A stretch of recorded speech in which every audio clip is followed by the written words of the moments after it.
Mister perfect extra gold திருமணமான ஆண்களுக்கு திருப்பு முனையை ஏற்படுத்தும் ஹலாலான இயற்கை வியாகரா. 60,000க்கும் மேற்பட்ட திருப்திகரமான வாடிக்கையாளர்கள், 500க்கும் மேற்பட்ட வாடிக்கையாளர்களுக்கு குழந்தை வரமும் கிடைத்துள்ளது. வயதான பலகினமா, சுகர் பலகினமா, இனி கவலை வேண்டாம். உங்கள் இல்லறம் நல்லறமாக அமைய உடனே ஆர்டர் செய்யுங்கள். மேலும் விவரங்களுக்கு கீழுள்ள எண்ணை அணுகுங்கள். மார்ச் மாதம் முதல் சுற்றுப்பயணம் மேற்கொள்ள இருக்கக்கூடிய தாவேகா தலைவர் நடிகர் விஜய் எங்கெல்லாம் சுற்றுப்பயணம் மேற்கொள்ள இருக்கிறாரோ அங்கெல்லாம் விஜய் மேல முட்டை வீசணும், ஒரு முட்டையோட ரேட்டு இவ்வளோ, அதுக்காக இவ்வளோ பணம் வசூல் பண்ணணும், எத்தனை லட்சக்கணக்கான முட்டைகள் வாங்கணும், எப்படியெல்லாம் விஜய் மேல முட்டை வீசணும் அப்படின்னு சொல்லி பெரிய அளவுல திட்டம் போடக்கூடிய ஒரு ஆடியோ இப்ப லீக் ஆயிருக்குது. அந்த ஆடியோ பெரிய அளவுல ஒரு பரபரப்பை ஏற்படுத்தி இருக்குது. முதல் அந்த ஆடியோ கேளுங்களேன். மார்ச் மாசம் தமிழ்நாடு முழுக்க அவன் சுற்றுப்பயணம் மேற்கொள்றான். நல்லா கவனிச்சுக்க. மார்ச் 2ல மார்ச் 8க்குள்ள, சரியா? மார்ச் 2 இல்லைன்னா மார்ச் 8ஆம் தேதி, ஓகேவா? இந்த பீரியட் ஆஃப் டைமுக்குள்ள தான், அதாவது மார்ச் 15க்குள்ள அவன் தமிழ்நாடு முழுக்க சுற்றுப்பயணம் விஜய் பண்றான். என்ன, இன்னைக்கு ஒரு மளிகை கடையில ஒரு முட்டையோட விலை 6 ரூபான்னு நினைக்கிறேன். 6 ரூபாயா 6 ரூபா 50 காசுன்னு நினைக்கிறேன். நீ ஒன்றும் பண்ணாத. என்ன, மொத்தமா கூட்டு முனைச்சா எல்லாரும் சேர்ந்து ஒரு அக்கௌண்ட் ஒன்று ரெடி பண்ணி அதுல எல்லாத்தையும் பணத்தை போட்டு ஒரு பல லட்சம் ரூபாய்க்கு முட்டையை வாங்கிரும். என்ன குருளே? Done done done. இது நம்மளால முடிஞ்ச ஒரு சின்னதா ஒரு சேவை. என்ன, நாமக்கல் மாவட்டத்துல இந்த ரேட்டுக்கு எடுத்துருவோம். ஹோல்சேல் ரேட்டுக்கு எடுத்துட்டு, நாமக்கல் மாவட்டத்துல முட்டை ரொம்ப ஃபேமஸ். என்ன, நமக்கு தெரிஞ்ச பையன் இருக்கிறாங்க, பண்ணை இருக்கு. என்ன, அழுகி போன முட்டைனா அது ஒரு ரேஞ்சு 7 ரூபா வருது, அதெல்லாம் 1.5 ரூபா தான் வரும். என்ன சொல்றேன்? ஒரு லாரியில மொத்தமா இறக்குற மாதிரி வச்சிடுறேன். அப்படியே நாமக்கல் மாவட்டத்துல எப்பா நான் ஒரு 10 ஏடு எடுத்துக்கிறேன், எப்பா நான் ஒரு 10 ஏடு எடுத்துக்கிறேன், எல்லாரும் வாங்கி வச்சிங்க. ட்விட்டர் ஸ்பேஸ்ல வெளிவந்திருக்கக்கூடிய ஆடியோ தான் இது. இதுக்கப்புறம் அவங்க அந்த முட்டையெல்லாம் வாங்கணும், லாரி நிறைய முட்டைகள் வாங்கணும், அதுல அழுகுன முட்டை எவ்வளவு வாங்கணும், சாதாரண முட்டை எவ்வளவு வாங்கணும், எல்லாம் பேசி முடிச்சதுக்கு அப்புறம் அந்த முட்டையை எப்படியெல்லாம் விஜய் மேல வீசணும் அப்படிங்கறதையும் திட்டம் போடுறாங்க. வரும் பீஸ் அழகா வரும். வண்டி மேல பாடி தெரிகிற மாதிரி வரும். என்ன, சும்மா விடுற சொர்ரு சர்ரு சர்ரு சர்ரு சர்ருன்னு இறங்கணும். மண்டையில அவன் தோப்பா வைக்கிறதுக்கு 4 நாள் ஆகணும். என்ன, T69 என்னன்றது அவன் மண்டையில ஆப்பாயில் போட்டு காட்டிருங்க போதும். இதை கேட்ட உடனே நிறைய பேர் பாத்தீங்களா, திமுக பயப்படுறாங்க பாத்தீங்களா, திமுகவுக்கு விஜய் மேல எவ்வளவு பயம் பாத்தீங்களா, திமுக விஜய் அடிக்கிறதுக்கு எப்படியெல்லாம் சதி திட்டம் போடுறாங்க பாத்தீங்களா அப்படின்னு சொல்லி நிறைய பேர் இதை பார்த்து பேச ஆரம்பிக்கிறாங்க. தாவேகா கட்சியோட ஐடி விங் சார்பிலேயே இதே கருத்தையே திமுக மேல குற்றச்சாட்டு வச்சு இதே கருத்தையே அவங்களுமே பேச ஆரம்பிச்சிட்டாங்க. சரி, இதுல உண்மைதான் என்ன, யாருதான் இந்த ஆடியோல பேசுனது அப்படின்னு நம்ம போய் அதை போய் ஃபேக்ட் செக் பண்ணி பார்த்தோம்னா அதுல திமுகவுக்கும் இதுக்கு எந்த சம்பந்தமும் இல்லை. அந்த ஆடியோல பேசுனது, அந்த ட்விட்டர் ஸ்பேஸ்ல அந்த ஆடியோல பேசுனது எல்லாமே ரஜினி ரசிகர்கள், அஜித் ரசிகர்கள், இவங்க எல்லாம் பேசிக்கக்கூடிய, இந்த பொதுவாகவே இந்த ரசிகர்களுக்குள்ள ஒரு சண்டை நடக்கும் இல்லையா, தளபதி அப்படின்னு சொல்லி சண்டை போட்டுப்பாங்க. அதுக்கப்புறம் ரஜினி ரசிகர்கள், விஜய் ரசிகர்கள் இந்த காக்கா கழுகு அப்படின்னு சொல்லி சண்டை போட்டுப்பாங்க இல்லையா, அந்த மாதிரி வழக்கம் போல அஜித் ரசிகர்கள், விஜய் ரசிகர்கள், ரஜினி ரசிகர்கள் சண்டை போடக்கூடிய இந்த ரசிகர்கள் சண்டை தான் இது. ஆனா இதுல முக்கியமான விஷயம் என்னன்னா, இது ஏதோ ரசிகர்கள் சண்டை அப்படின்னு சொல்லி கடந்து போகக்கூடிய ஒரு விஷயமும் கிடையாது. ஏன்னா அவங்களும் இதை ஏதோ தனிப்பட்ட முறையில் அவங்க ஒரு டீமுக்குள்ளேயோ இல்ல அவங்க ஒரு வாட்ஸ்அப் குரூப்லயோ தனிப்பட்ட முறையில் இதை பேசல. ட்விட்டர் ஸ்பேஸ் மாதிரியான சோசியல் மீடியா, பல மக்கள் பார்க்கக்கூடிய, பல பொதுமக்கள் இயங்கக்கூடிய ஒரு இடம். அந்த பொது தளத்துல தான் இப்ப ஏற்பட்ட கருத்துக்கள் பேசுறாங்க. இப்ப இவங்க இந்த கருத்து பேசுறதால பதிலுக்கு விஜய் ரசிகர்கள் என்ன செய்யறாங்கன்னா, எது முட்டை வீசிருவியா நீ ஆம்பளையா இருந்தா முட்டை வீசுறா, உன் பணம் கூட இங்கிருந்து போகாதரா அப்படின்னு சொல்லி பதிலுக்கு அவங்க ஒரு பக்கம் எதிர்க்க ஆரம்பிக்கிறாங்க.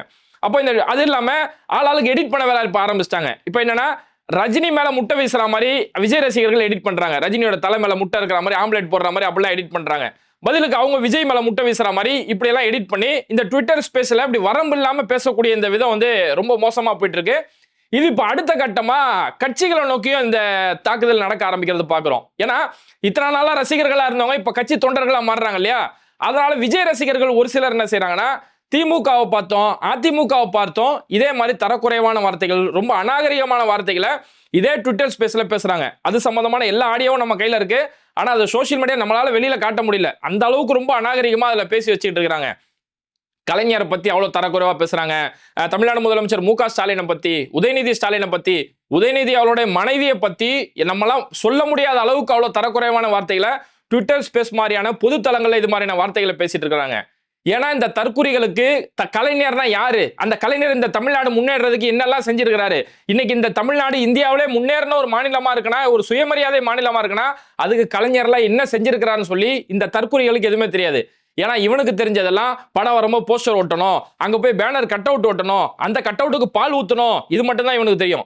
இவன் வீட்டுல சாப்பிட்றதுக்கு சோறு இருக்கா, அந்த சோத்துல பிள்ளைங்களுக்கு வீட்டுல பால் இருக்குதா அது தெரியாது.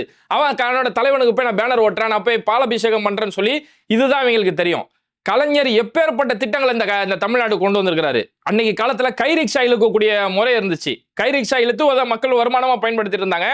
கிட்டத்தட்ட ஒரு அடிமை கலாச்சாரமா இருந்தது. அவங்க உழைச்சி சம்பாதிச்சாலும் ஒரு மனிதனை இன்னொரு மனுஷன் சுமந்துகிட்டு இப்படி இழுத்துட்டு போறது ஒரு அடிமை கலாச்சாரமா இருக்கு அப்படின்னு சொல்லி கலைஞர் சைக்கிள் ரிக்ஷா முறையை கொண்டு வந்து அவ்வளவு பெரிய சீர்திருத்தம் கொண்டு வந்தாரு.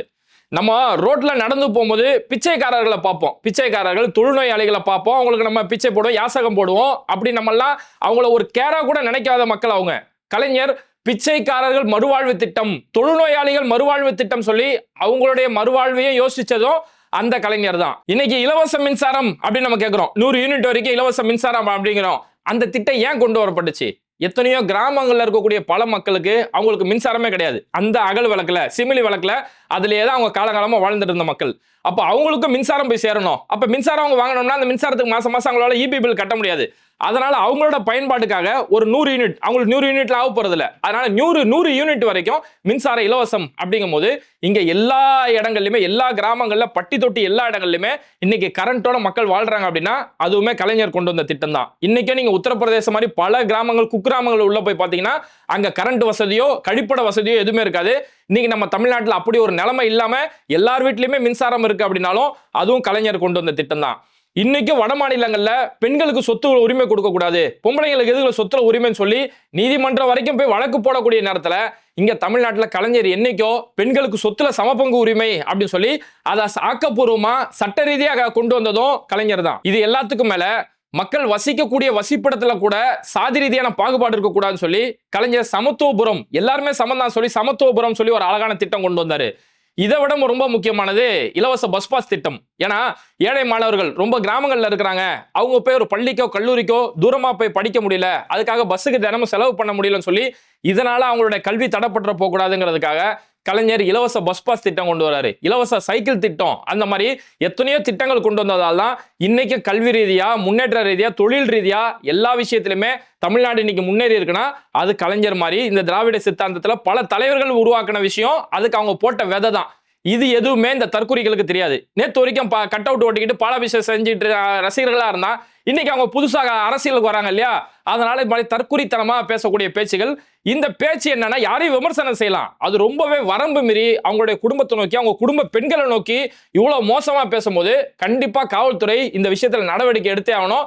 இல்லைன்னா தேவையில்லாத சமூக பதட்டம் தான் இதனால உண்டாகும். சரி, இப்போ ஒரு முக்கியமான விஷயம், இப்போ நடிகர் விஜய் மார்ச் மாசத்துல இருந்து சுற்றுப்பயணம் மேற்கொள்றாரு இல்லையா, இந்த சுற்றுப்பயணத்தால அவருக்கு மக்கள் மத்தியில ஒரு பெரிய வரவேற்பு கிடைக்குமா? இந்த முட்டை வீசுறது அப்படிங்கறதே சும்மா அந்த ரசிக்க குஞ்சுகள் அவங்க அந்த கத்திட்டு போறது, மக்கள் மத்தியில இது எதுக்காக வரவேற்பு கிடைக்குமா இந்த சுற்றுப்பயணத்துக்கு அப்படின்னு பார்த்தோம்னா மக்கள் மத்தியில வரவேற்பு, எதிர்பார்ப்பு கிடைக்கும். ஏன்னா விஜய் இத்தனை நாள் நம்ம சினிமாவில் பார்த்த மிகப்பெரிய ஒரு நடிகராச்சே, அவர் ஒரு இளைய தளபதி, இத்தனை நாள் நம்ம ரசிச்சு பார்த்த ஒரு நடிகராச்சுன்னு சொல்லி அந்த நடிகரை பார்க்கறதுக்கு ஒரு பெரிய அளவுல ஒரு கூட்டம் கூடும். ஆனா அது மக்கள் மத்தியில ஒரு அரசியல் சார்ந்து ஒரு அரசியல் தலைவராக ஏற்கக்கூடிய அளவுக்கு ஒரு வரவேற்பு கிடைக்குமா அப்படின்னா அது இன்னைக்கு பார்க்கும் போது ஒரு சந்தேகமா தான் இருக்கு. ஏன்னா விஜய் முதல்ல ஒரு மாநாடு போட்டு அந்த மாநாட்டில் அவர் பேசும்போது ஆஹா நல்லா பேசுறாரு, நல்ல பல விஷயங்களை சொல்றாரு, தைரியமா பேசுறாருன்னு சொல்லி பெரிய அளவுல எல்லாருமே எதிர்பார்த்தோம். ஆனா நாளுக்கு நாள் அவர் பல விஷயங்களை அமைதியாவே ரொம்ப மென்மையா அவர் போறதை பார்க்கும்போது இது மக்கள் மத்தியில ஒரு வரவேற்பா மாறுமா அப்படின்னா அது மிகப்பெரிய ஒரு கேள்விதான். ஏன்னா இன்னைக்கு நாட்டில் நடக்கக்கூடிய சில சம்பவங்களை மட்டும் நான் குறிப்பிட்டு காட்டுறேன். இது எல்லா விஷயங்கள்லையுமே விஜய் இப்போ வரைக்கும் மௌனமா மட்டுமே இருந்துகிட்டு இருக்கிறாரு. இப்போ திருப்பரங்குன்றம் நம்ம ஊர்ல இவ்வளவு பெரிய பிரச்சனை, இந்த தர்கா சம்பந்தமான பிரச்சனை போயிட்டு இருக்குது. இது சம்பந்தமா விஜய் என்ன, அவரோட ஸ்டாண்ட் என்ன, அதையாச்சும் சொல்லணுமா இல்லையா? ஏன்னா திருப்பரங்குன்றம் அந்த மலையில ஒரு பக்கம் முருகர் மலை, ஒரு பக்கம் காசி விஸ்வநாதர், ஒரு பக்கம் சிக்கந்தர் தர்கா இருக்குது. இது காலங்காலமா அந்த மக்கள் அவங்களோட கலாச்சாரத்தோட வாழ்ந்து ஒற்றுமையா வாழ்ந்துட்டு இருந்தாங்க. இங்க தேவையில்லாம நீ ஆடு வெட்டக்கூடாது, கோழி வெட்டக்கூடாது, அசைவம் சாப்பிடக்கூடாதுன்னு சொல்லி தேவையில்லாத ஒரு பிரச்சனை, அதுக்கு பின்னாடி ஒரு போராட்டம் சொல்லி அந்த மக்களை மத ரீதியா பிளவுபடுத்துறாங்களே. அப்ப இந்த இடத்துல விஜய் அவர் நியாயத்தை பேசணும். இந்த இடத்துல எது சரி எது தவறு நியாயத்தை பேசணும். இல்ல நியாயத்தை கூட அவர் பேசல அப்படின்னா மக்கள் மத ரீதியா பிளவுபடுத்தாதீங்க, மக்கள் எல்லாம் ஒற்றுமையா இருக்கணும்னு சொல்லி அந்த மத நல்லிணக்கத்துக்காச்சும் ஏதாவது ஒரு வார்த்தையை பேசணும்ல, அதையும் விஜய் இப்போ வரைக்கும் பேசல. பெரியாரை பத்தி சீமான் இவ்வளவு தரக்குறைவா பேசியும் எங்களுக்கு பெரியார் தான் கொள்கை வழிகாட்டின்னு சொல்லக்கூடிய விஜய் அந்த பெரியார் பத்தி எதிர்த்து இங்க பேசும்போது எந்த ஒரு விஷயத்தையுமே விஜய் பேசாம வாய்மொழி மௌனமா தான் இருக்கிறாரு. இதுவுமே தாண்டி இன்னைக்கு இந்தியா முழுக்க இஸ்லாமியர்கள் மேலே கிறிஸ்தவர்கள் மேலே பெரிய அளவில் தாக்குதல் நடக்குது. இப்போ நேத்து முந்தானத்து வெஸ்ட் பெங்கால்ல நடந்த ஒரு விஷயத்தை நம்ம சொல்லலாம். ஒரு 22 வயசு பையன் எம்டெக் படிக்கக்கூடிய ஒரு ஸ்டூடெண்ட் ஒருத்தன் வெஸ்ட் பெங்கால்ல அவன் ட்ரெயின்ல போயிட்டு இருக்கிறான். அவன் தொப்பி தாடி வச்சுட்டு போயிட்டு இருக்கான் அப்படிங்கிறதால அவனோட தொப்பியை பறிச்சு அவனோட தாடியை பிடிச்சி அவனை அடிக்கக்கூடிய அளவுக்கு பெரிய அளவுல வன்முறை தாக்குதல் நடக்குது. இப்படி நாடு முழுக்க நடந்துட்டு இருக்குது. அவங்க அடிக்கும் போதெல்லாம் என்ன சொல்லி அடிக்கிறான்னா, இவெல்லாம் பங்களாதேஷ்ல இருந்து வந்தவன், இவன் பாகிஸ்தான்ல இருந்து வந்தவன் சொல்லி ஏதோ இஸ்லாமியர்களை வேற நாடுகள்ல இருந்து வந்தேரிகள் மாதிரி இப்படி நடக்கக்கூடிய தாக்குதல்கள். சம்பல் மசூதியில் ஆய்வு பண்ண போறேன்னு சொல்லி அங்க சுட்டு கொள்ளக்கூடிய எவ்வளவு பெரிய அராஜகம் நடக்குது. இது எதையுமே நாடு முழுக்க நடக்கக்கூடிய இந்த எந்த பிரச்சனையை பத்தியுமே அப்படி ஒண்ணு நடக்கிறதே தெரியாத அளவுக்கு விஜய் அமைதியா மட்டுமே இருந்துட்டு இருக்காரு. கிறிஸ்தவர்கள் மேல தாக்குதல் எடுத்தவங்களே இப்ப இன்னைக்கும் பாஜக சார்பில் என்ன சொல்றாங்க, இவர் ஜோசப் விஜய் அடையாளப்படுத்துறாங்களே. விஜய் அவருடைய மதம் சார்ந்து ஜோசப் விஜய் எல்லாம் பேச வேணாம், ஒரு மனிதனா பேசட்டுமே. ஏன்னா விஜய் இங்க யாருமே ஒரு மத ரீதியா விஜயை பார்க்கல, அவர் ஒரு நல்ல நடிகர், ஒரு நல்ல மக்களுக்காக பேசுவாருன்னு சொல்லி அந்த கண்ணோட்டத்துல பாக்குறாங்களே. அப்ப அந்த மக்களுக்காக வச்ச விஜய் பேசணும்ல. மணிப்பூர்ல இவ்வளவு பெரிய பிரச்சனை நடந்து இப்போ மணிப்பூரோட முதலமைச்சர் ராஜினாமா செஞ்சிருக்கிறாரு. ஆனா அவர் ராஜினாமா செஞ்ச பிறகும் அங்க எந்த ஒரு கலவரமோ அங்க நடக்கக்கூடிய வன்முறையோ இப்போ வரைக்கும் கொஞ்சம் கூட நிறுத்தப்படல. அப்ப இதை நோக்கி ஒன்றிய அரசு நோக்கி பாஜகவை நோக்கி கண்டிப்பா இந்த இடத்துல கேள்வி கேட்டு அந்த மக்கள் கிறிஸ்தவ மக்கள் அமைதியா வாழ்றதுக்கு ஒரு சூழலை ஏற்படுத்தி கொடுக்கணும் அப்படின்னு சொல்லி குறைஞ்சபட்சம் அதை பத்தியாச்சும் பேசணும். அதையும் வாய் திறந்து பேச மாட்டாரு. ஒடிசால சமீபத்தில் நடந்த ஒரு மிகப்பெரிய ஒரு அநியாயம். அங்க ஒடிசால இருக்கக்கூடிய பழங்குடி சமூகத்தை சேர்ந்த மக்கள் வந்து கிறிஸ்துமஸ் பண்டிகைக்கு அவங்க நண்பர்களோட கேக் வெட்டி கொண்டாடுறாங்க. அந்த கிறிஸ்துமஸ் பண்டிகையை அந்த கிறிஸ்துமஸ் பண்டிகைக்கு கேக் வெட்டின ஒரு காரணத்துக்காக அந்த சுத்து வட்டாரத்தில் இருக்கக்கூடிய சங்கிகள் அவங்கள பிடிச்சி அடிச்சு ஒரு மரத்துல கட்டி வச்சு அந்த மரத்துக்கு மேல குழந்தை இயேசுவோடைய ஒரு போட்டோ ஒட்டி விட்டுட்டு நீங்க மதமாற்றம் பண்றாங்க அப்படின்னு சொல்லி அவங்களுடைய முகத்துல சாணி அப்பி அவ்வளோ பெரிய அராஜகம் பண்ணாங்க. கடைசியில் போலீஸ் வந்து விசாரணை நடத்தும் போது அவங்க வெறும் பண்ணல, வெறும் ஒரு கிறிஸ்துமஸ் பண்டிகை தான் கொண்டாடினாங்க அப்படிங்கிற உண்மை தெரிய வந்திருக்குது. இந்த அளவுக்கு நாடு முழுக்க கிறிஸ்தவர்கள் மேலேயும் இஸ்லாமியர் மேலேயும் தலித்து மக்கள் மேலேயும் பழங்குடியின மக்கள் மேலேயும் இந்த அளவுக்கு கொடூர தாக்குதல் நடத்தப்படுது. இது எதையுமே கண்டுக்காம இது எதுவுமே நடக்காதே தெரியாத மாதிரி இவர் அமைதியா இருக்கும் போது இது மக்கள் மத்தியில எப்படி ஒரு வரவேற்பு கிடைக்கும்? ஒண்ணும் இல்லைங்க. நேத்து தேர்தல் ரிசல்ட் டெல்லியோட தேர்தல் ரிசல்ட் வருது. அங்க இஸ்லாமியர்கள் கணிசமா இருக்கக்கூடிய ஒரு தொகுதி முஸ்தபாபாத் அப்படின்னு சொல்லக்கூடிய ஒரு பகுதி. அந்த பகுதியில இஸ்லாமியர்கள ஓட்டு பெரிஞ்சதால அந்த இடத்துல பாஜக ஜெயிச்சுட்டாங்க.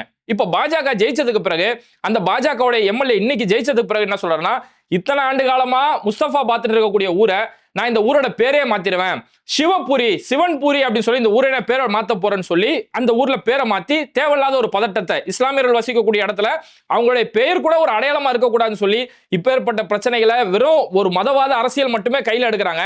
இந்த பாஜகவை நோக்கி RSS நோக்கி விஜய் இப்போ வரைக்குமே எதுவுமே வாயை திறந்து பேச மாட்டாரு. ஆனா அவர் ஏதாவது சொல்றதா இருந்தா பிளவுவாத சக்திகள் தான் எங்களுக்கு எதிரிகள், பிளவுவாத சக்திகள் தான் எங்களோட கொள்கை எதிரிகள் அப்படின்றாங்க.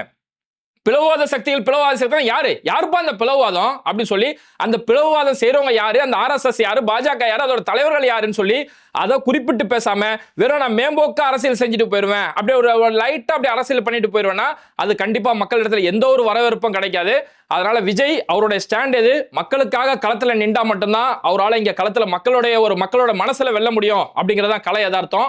இல்ல நான் மேம்பட்டமா அப்படி அரசியல் பண்ணிட்டு போயிருவேன் அப்படின்னா இன்னைக்கு அரவிந்த் கெஜ்ரிவாலுக்கு எப்படி ஒரு நிலைமை ஏற்பட்டுச்சோ அவரும் அதே மாதிரி தான். எந்த ஒரு பிரச்சனை நடக்கும்போது அதை பத்தி அமைதியாவே இருந்துட்டு அமைதியாக போனதால தான் அரவிந்த் கெஜ்ரிவாலுக்கு இவ்வளவு பெரிய ஒரு தோல்வி.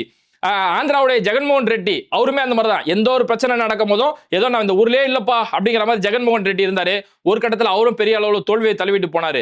ஆனா அந்த ஆந்திரா டெல்லி மக்களோட தமிழ்நாடு மக்கள் பகுத்தறிவு வாய்ந்தவங்க, அவங்களாச்ச ஜெயிக்க வச்சு ஒரு வாய்ப்பு கொடுத்து அதுக்கப்புறம் தான் தோல்வியை கொடுத்தாங்க. தமிழ்நாடு மக்கள் அந்த மாதிரிலாம் இருக்க மாட்டாங்க. இங்க ஆரம்பத்துல இருந்தே உங்களோட கொள்கை தெளிவு எது, உங்களுடைய சித்தாந்த பயணம் எது, எந்த சித்தாந்தத்துல நீங்க குரல் கொடுக்குறீங்க அப்படின்றத தமிழ்நாடு மக்கள் ரொம்ப கவனமா பார்த்துக்கிட்டு இருப்பாங்க. அதனால இங்க நடக்கக்கூடிய அநீதிகளை எதிர்த்து பேசாத வரைக்கும் மக்கள் மத்தியில எந்த இடமும் கிடைக்காது. இது மாதிரி வீடியோக்களை தொடர்ந்து பார்க்கறதுக்கு மறக்காம பேட்டை டிவியை சப்ஸ்கிரைப் பண்ணிட்டு இந்த வீடியோக்களை உங்க நண்பர்களுக்கு அதிகமா ஷேர் செய்யுங்க. இணைந்திருப்போம்.